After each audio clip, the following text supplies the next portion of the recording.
Hey guys, welcome back to the FPL podcast for Game Weekly OD of XG. After a long and tiring season, we are back for another one and hoping to do one better. This is the 2022-23 team selection video.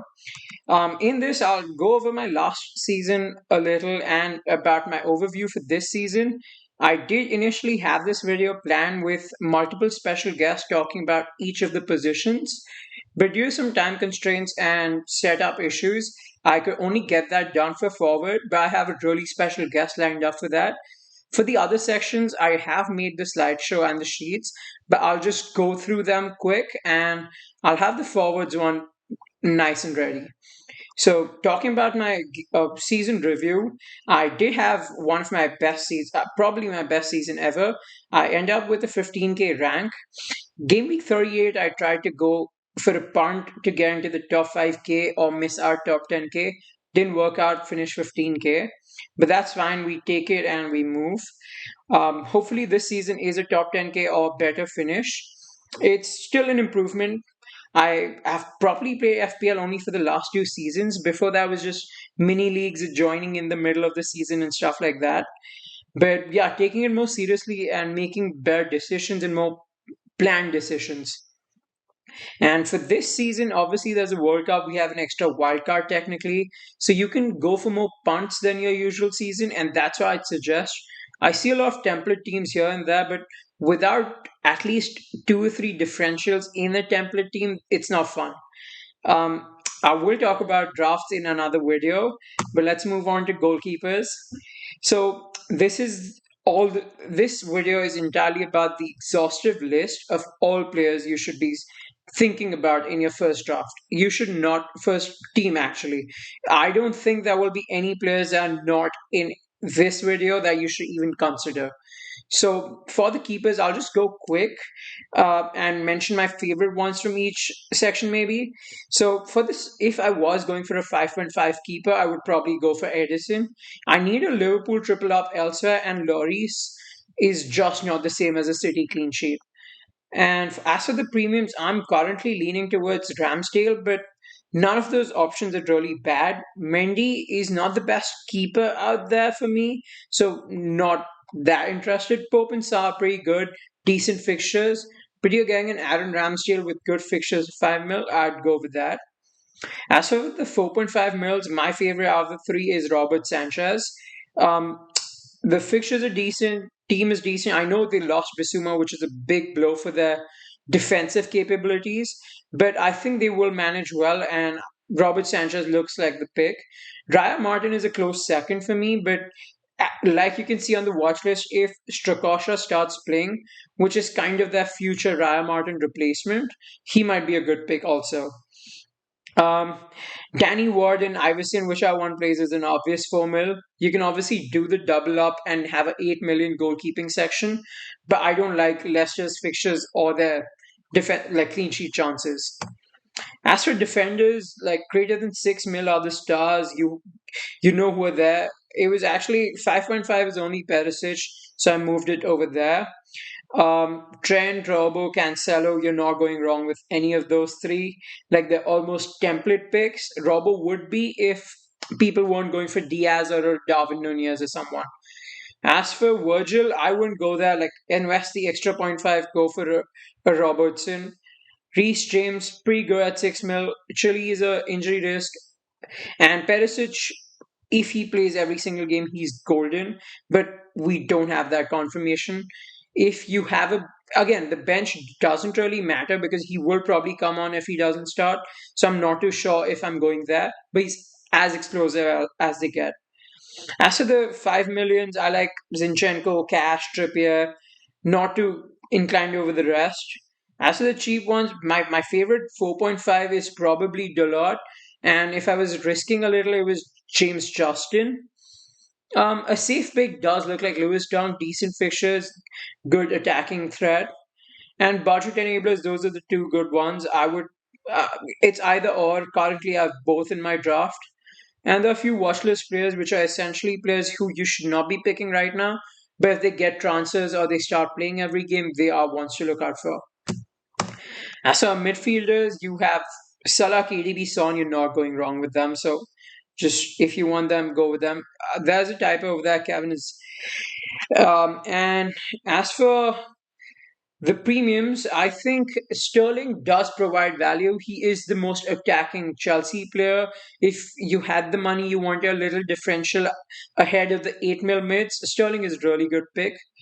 Bowen is interesting because he has a City fixture first and then a good bunch of 3 or 4 fixtures.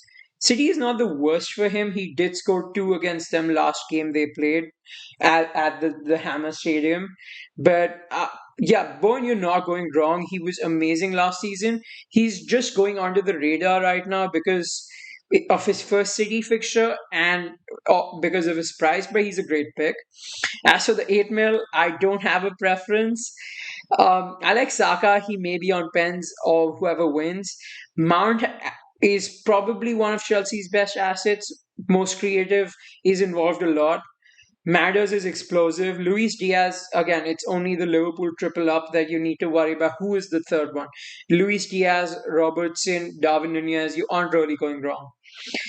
Mahrez has looked a little off this preseason, so I've gone down from him. Ford and Kulu are good picks. The mids, there are good options there, but they don't excite me as much as the 8 millions do. So I've been leaning towards them more. And the budget enablers, like everyone has Gabby, Neto, Bailey, these kind of players. Pereira is a standout 4.5 million mid. You have to have him in your team. And for the rest of the section, which is forwards, as I mentioned, I have a really special guest for you guys. Hope you enjoy that part. So moving on to forwards, we have Advait Garg here, also known as FPL Bhaiya. I'll just go over his previous records and what he's thinking about the season before starting with forwards. Hi, Advait. Hi. What's up? So, ranked 410, how's it feeling? I don't know. It feels kind of surreal, but I know it's going to be disappointing this season Yeah, you because I need to don't live think I up to can that. beat that. Yeah, but hopefully it But goes well. but views on this season, just entirely with the World Cup, an extra wild card, everything. I feel like it's good that FPL's done that, honestly, like giving everyone a fresh start because the World Cup's going to bring in a lot of information, a Yeah. lot of injuries, etc. So I feel like it's good that they've done that, and that makes it easier for managers to take opportunity in early game weeks and Yeah. pounce on them by being aggressive, I guess. We can go for punts, and like in any case it doesn't work out, an early wildcard is always an escape route right now. Exactly. But on the off chance you do the early wildcard, you have to be where like till game week 16 or something, you do not have any wildcards, so navigate then very carefully. Yeah, but compared to previous seasons, I guess it's kind of better because Yeah, earlier 100%. also we would do it earlier and then not have a Struggle. wild card until game week 30. Yeah. So I guess, yeah, it does add value. And let's move on to forwards then. This Yeah. is just an overview of the forwards we will be discussing throughout the video. Obviously, we will mention other players also, but these are the strong considerations. We'll go through each one separately in their price bracket. So let's focus on the watch list here, actually. What do you Yeah, think about that these makes players? So I like Havertz as an option. I'm a fan, but I wouldn't go on him right now because Yeah. with Chelsea's attack being so unstable, I guess Sterling coming in, we don't know what Havertz's role is going to be. So I guess I would wait and watch there, but definitely an option if he's starting for Chelsea. Yeah, he looks like he will be the number 9 if he does start. Yeah, and great fixtures after 3-4. Yeah. After I think Spurs gets done, they should be fine. Yeah. And Alvarez, again, it's City attacker for 6.5 mil if he does start starting. If you think he is a starter, like he can play the Jesus role at right wing also, maybe give competition to Mahrez. Obviously not now. Yeah, but if he he's can, not playing striker, if he's not playing out and out striker, then his value goes down as a winger yeah. because It's but I it's guess if a he's forward playing 6.5, a winger. It's 6.5 City attacker. You can hardly go wrong if he's a starter. definitely a wait and watch though. Like Yeah. definitely not a game week 1 player. And Broya is simply, if he does get a transfer, I do not see him starting for Chelsea at all. But Not at all, yeah. and West Ham have got their forward, but there are still other Prem clubs looking for it. if he does go somewhere, he can become a really exciting option. No doubt. I think even at Southampton, he was exciting. He was cheap. He was in everyone's Yeah, team last season. So if he goes to an attacking team, definitely an option. yeah, similar, And he's so not cheap. the same, but similar for Anthony Martial. For him, it's more on Ronaldo leaving. He's still Correct. a decent option with Ronaldo. It's a punt nonetheless. It's a United attack of 7 mil, and if Ronaldo does leave, he's going to play out and out striker. He has good creative players behind him. If fixtures permit, like Anthony Martial can be a. So I guess let's move on to the stars, which is Harry Kane and Erling Haaland. I think this is like the biggest debate right now. I've just put one of them in and I've shuffled around the drafts. I'll think about these two later. That was the plan initially, but now the time's come. I need to decide. So there's two, three things I want to talk about, like in when it comes to these two. So first thing for me is captaincy. Yeah. So the big debate in the community right now is if Harry Kane to Haaland is a good move in game week 2 to make him You're captain essentially against booking a Bournemouth. transfer with that. Exactly. So I don't think that is an option, because for me at least personally, With the because Salah captain. I'm not going to captain Kane in game Yeah. week 1. So I'd rather just keep Haaland for the 2 game weeks and then switch around my captains based on fixture instead Yeah. of booking a Haaland transfer. against Bournemouth in game week 2 and Harry Kane against Chelsea in game week 2. That can be a huge, Exactly. huge swing between these two. So Exactly. many people who are considering Harry Kane are obviously looking to switch to Haaland in week 2. But I doubt a lot of them have even considered Harry Kane as captaincy, like you said. Correct. And So also the City attacker in game week 2, that's one point where we'll be trying to get in a second City attacker, yeah, where the person who has Kane, who's booked a transfer, will be trying to get in their yeah, first they'll City attacker. essentially be doing like hits, or they're just behind the pack in terms of transfers. And what So if Kane like falls in value? Like anything can happen. yeah, It's like FPL. you have to be really careful if you're booking that transfer, and beware on the off chance that you have to take hits and downgrade somewhere else. Yeah. And And one more point here actually is goal involvement. yeah, So Man City have very low goal involvement per player compared to percentage, Spurs. yes, Because Spurs is usually say Son or Kane. yeah, So if you go there, then you're kind of guaranteed returns in a way. Maybe not high ceiling, but guaranteed. yeah, But Kane has the high ceiling. Sorry, Haaland has the high ceiling. yeah. He might have a low goal involvement percentage, but City just score more goals, Exactly. and they've not had an out and out striker in 2 years. Like And he's a hat trick striker. this is someone who can just burst. Even a 15-minute cameo can give you any amount of No doubt. points. So Yeah. this is a big swing, and that moves me to the next point, which is why not both? So there are obviously many pros and cons towards both sides. So as of yesterday, my latest draft does have both in it. So I'll let Advait speak on the cons, and I'll go for the pros. So the cons are pretty straightforward, I feel. You can't have triple Liverpool easily. And even if you do, you're sacrificing Arsenal. Yeah. So for me, it's a definite no-no, because I'm very bullish on Arsenal and Liverpool triple up from both of them, actually. So I'm very bullish on those two teams. And that's why I just don't want to lock in funds in these two players and compromise on those two top 6 teams. Yeah, like going so the both factor. My first draft I tried a premium with Jesus in it.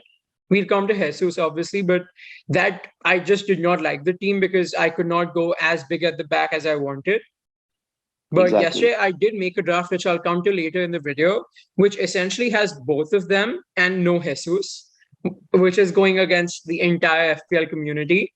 But the essential plan behind it is to go from Harry Kane to Jesus in game week 2. And then I have a better view on which 8 million midfielder I need, which I personally would love to go for a Foden or Mahrez if I have information by game week 2, and I cannot risk that right now. So that gives Yeah. me that flexibility. It's obviously booking a -4. The many drawbacks towards my plan. But it's just Crystal Palace away Arsenal. I was on a triple up Arsenal, that too Saka, Martinelli, and Jesus in my previous draft. I've removed Saka and Jesus and essentially fit in Harry Kane and Neto over there. Yeah, I So mean that's a future option. Like you can keep, yeah, you obviously can. I'm not fixed on having both, but Harry Kane has the standout game week 1 fixture for me compared to Haaland. And Haaland has That's a true. by huge distance the standout game week 2 fixture. So this is just me trying to maximize points from both of them while trying to compromise as little in the other places. Yeah, I So agree with that, and also it gives you an route to Nunes also if he does well, or a yeah, so Vardy. Jesus Nunez, like just picking my pick of them and the 8 million mids. That flexibility and me being indecisive, I guess, right now on the 8 million mids. Yeah. I get your point. Like if you Yeah. have a triple up on Liverpool already, Yeah. and you don't And know who to pick, Arsenal, I'll obviously have at least 1 or 2 players. yeah, So moving to Arsenal and their best asset right now, Jesus. He's like 75% owned in FPL. it's 25% ridiculous. haven't changed their autofill teams. Yeah, Uh, I mean it's like ridiculous it's how just he's owned 70. Like he's owned by 70%. I think it's the highest ever in yeah. FPL. Last year I remember like Luke Shaw and all had the hype around them, but they would have been like 60% at best. Luke Shaw, Salah, Bruno, all those guys. Yeah, 70% is ridiculous. Out of And like 3.5, 4 million players. being honest, I do not have him right now. That's There are crazy. people like me who are tinkering, who are trying to remove him because they want to be differential. But if people were honest, almost everyone would have Jesus in their game week 1 team. The Yeah, but like fixtures are maybe I'm great. being biased. Maybe I'm being biased, but Arsenal are looking better. Oh, Good preseason, 100%. underpriced, 70% ownership. Like everything says go there. And I just feel he fits their system really well. Like they've they've been looking for that kind of striker. He gives a good blend of Laka and Oba for them. Gets the link Yeah. up, gives counter attack ability. Like just the overall play. Has played under Arteta. Won't take time to settle. We've already seen his hat trick. Yeah, and he's striking now. He's not playing on the Yeah. wing. So that's the So biggest. I think he essentially is a no-brainer. Like all 3 picks on this slide are really nice picks. Yeah. I can imagine like myself with any of these 3 or like any combination of these 3. Like Nunez Yeah, again, like Vardy has starts well as well. He has good fixtures. and his second game week is against Arsenal. If you think that's a bad fixture, just see his record against Arsenal. Yeah, Like it's crazy. he's just literally the fox in the box. He can handle that. He will score goals. He hardly played last season and was in the top goal scorer list for the longest time. And his stats, like you can see his Yeah. stats on the right there. It's just he's Every year ridiculous. you think like, oh, this might be the year he falls off. He just doesn't. Yeah. I mean, he is a year older now, so Yeah. there I is I there is had that risk. feeling with Aguero for the longest time, like, oh, this is the year Aguero falls off and Jesus takes over from him. But Yeah, the man just kept going. yeah. I guess this is the year for Jesus. Yeah, finally. And Jamie Vardy, again, good fixtures, great striker. There will always be that injury risk. He's older, he's slower than before. But the one advantage Leicester have that people are overlooking from last season is that they do not have Europe. That was a big Correct, factor for them last season with injuries, of course. They are better at correct. that. They've had a bad transfer window, in my opinion. They've not improved while other teams around them have improved significantly. Yeah, and losing Schmeichel and Fofana, I guess their defense is getting worse, but Yeah. the attack still has They will potential. probably be a more attacking team in that sense. They do not have the personnel at the back right now. They will try to score the goals to win the games. Correct. So that's obviously a nice option. Darwin, again, after Community Shield, his hype has gone up like 100-fold. And Levin, like he's a Liverpool striker with like Yeah, 30 minutes guaranteed in game week 1. he gives Like you it's just not exactly, but that Haaland kind of feel that Liverpool also haven't had an out and out striker. They're a really good exactly. attacking team, and you finally have one. all the chances he will get. Like you've seen how many chances Bobby has got over the years. This Correct. is Yeah. a He's more gonna be lethal in there. He's striker, gonna be a up in the tall game. guy with Robbo and Trent crossing to him. Yeah, it's gonna be crazy. It's He's gonna essentially have if a his great season. minutes are guaranteed, he's going to be a standout pick.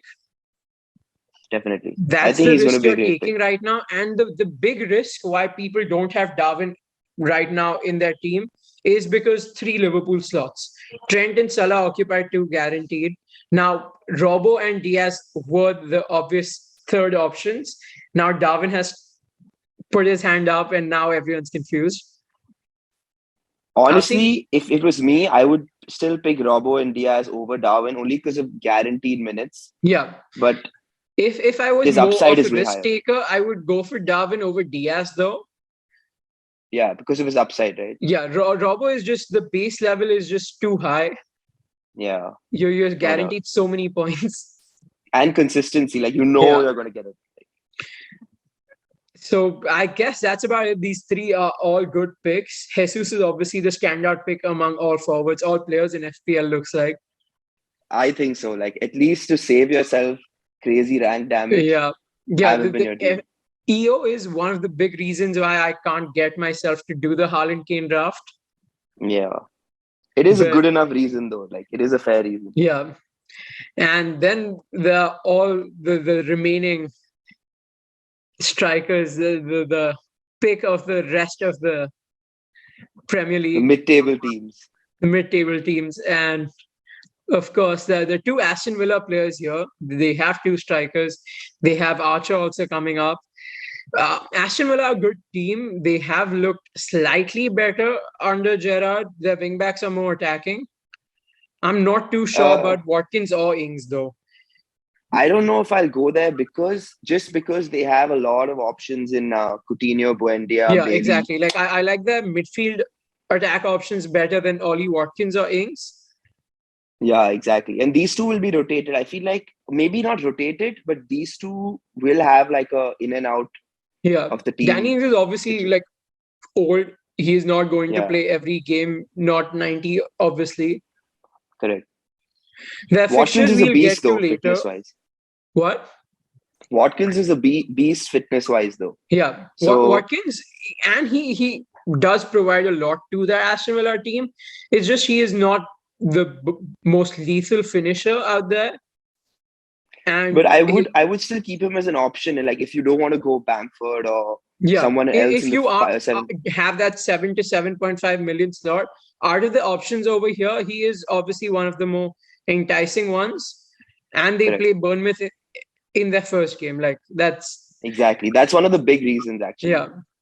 Like I do have like two Aston Villa players, actually three Aston Villa players in my latest draft because Archer is the holding player.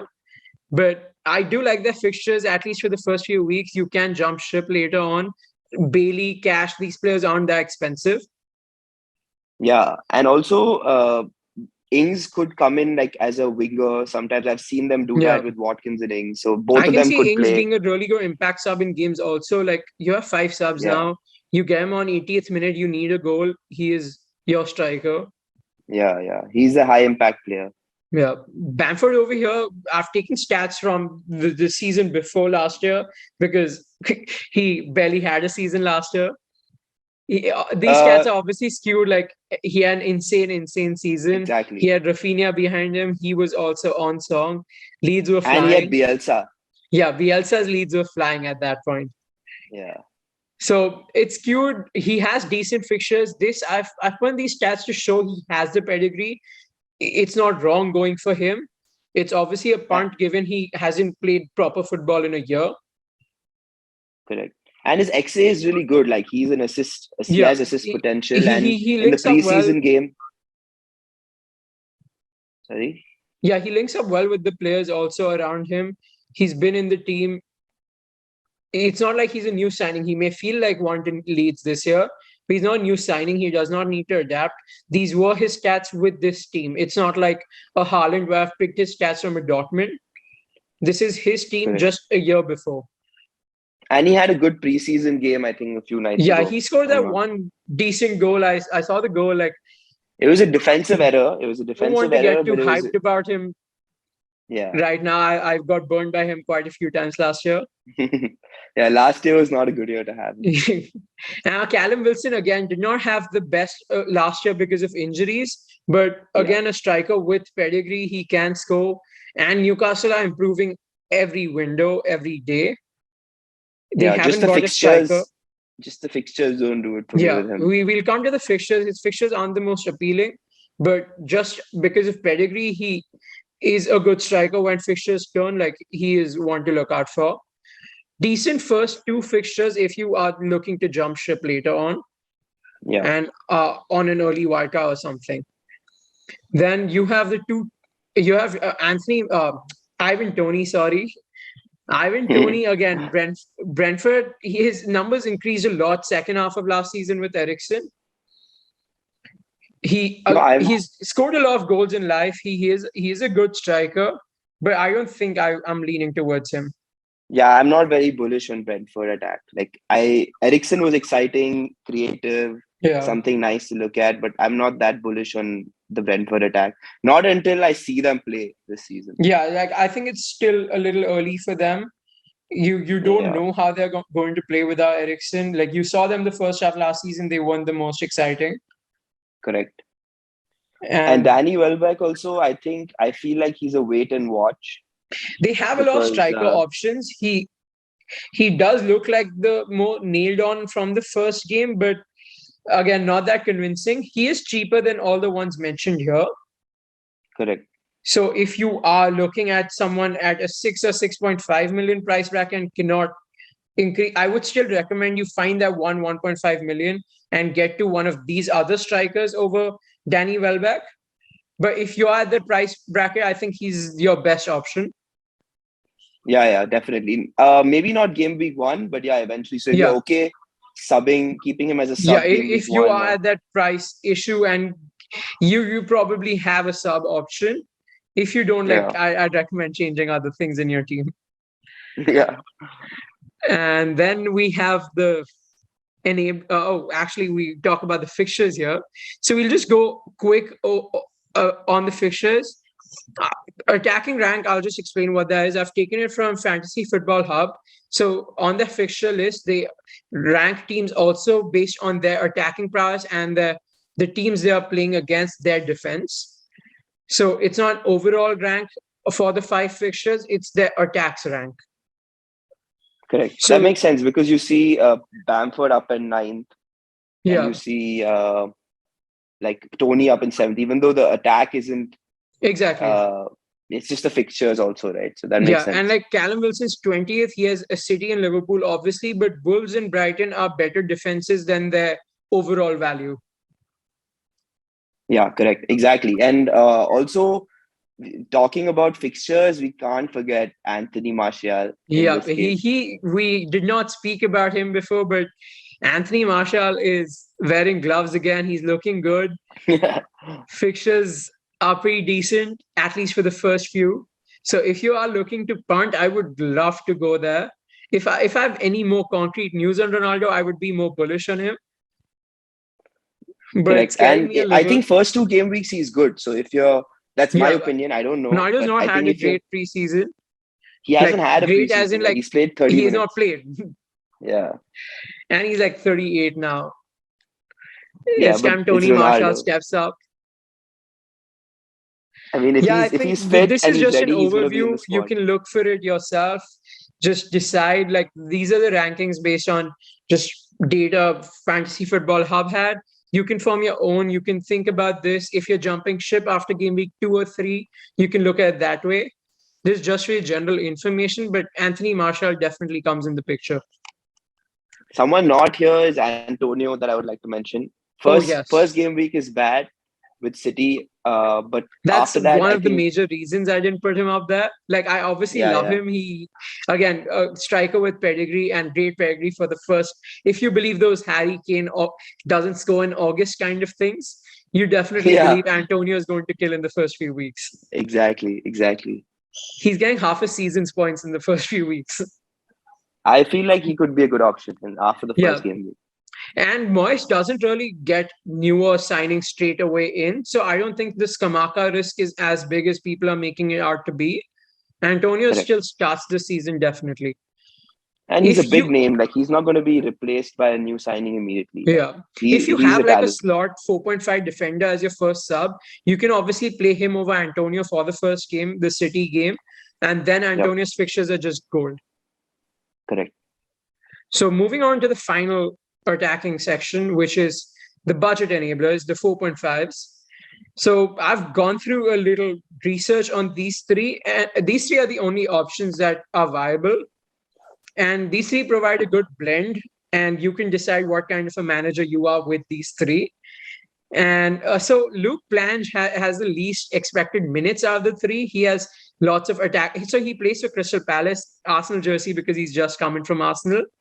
But he has Mateta, Edward, and Benteke over him. So his expected minutes are less, but 5 subs, he has a chance of coming on. And out of these three, he is the most explosive. So he has the highest chance of getting a 0, but highest chance of getting a 4 or a 5 also out of the three. But if he's your third sub, I think the zero shouldn't matter as much. It's about Yeah, yeah. just So having you the you you explosivity. may rather go for like a more exciting option, which is Luke Planche. Yeah, that As makes for sense. Archer, one small thing is I obviously know people do not have this, but there's a chance you may be considering 3 Aston Villa players. He plays for Aston Villa, so beware of that. But he's a more balanced. He has good expected minutes. He's had a good preseason also. He will be coming on for most of the games, according to me, like last 5 minutes, last 10 minutes.